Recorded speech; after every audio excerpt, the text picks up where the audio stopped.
I'm getting used to dealing with less sleep again. Woo! So Xander is quite busy at night as well as the day, but at night he wakes me up a couple times to eat and then burp, and yeah, anyway, it's busy.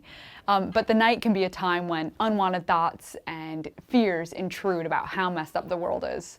And you can tap into some awesome existential dread feelings.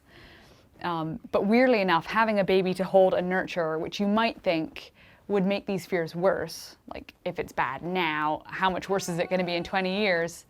Having a baby actually turns out to be an antidote.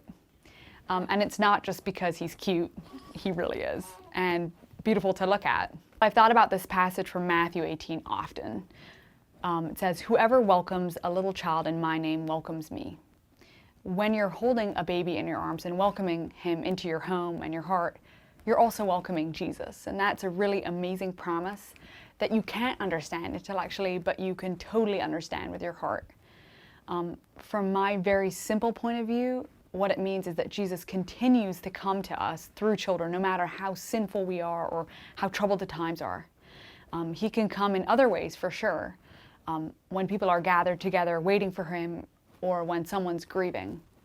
But children really are the closest to him in a special way because of their complete dependence and purity. And of course, the world which is hostile to Jesus celebrates the opposite, independence and individualism, as well as no-holds-barred pursuit of pleasures that damages the soul of a person.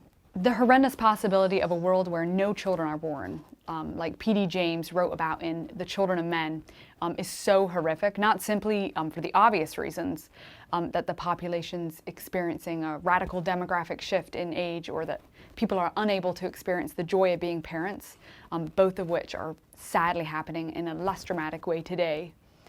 The greatest horror is that these unique Christ-bearers, children, are no longer being sent to soften and warm our hearts by their presence. Parenting is hard, there's no question, and we often do a really poor job at carrying out our sacred duty as parents. You know, I get really frustrated when Branson just doesn't stop fussing, or makes a mess, or, you know, gets into my art supplies, or Xander wakes up every hour during the night and screams, and I feel like I'm going to die from lack of sleep. It's not always easy to remember that my attitude should be one of welcome. But it's something that I must remember, because welcoming children, and through that welcoming Jesus, is one of the greatest tasks we may ever have. I'm pretty sure it's the greatest task I'll ever have.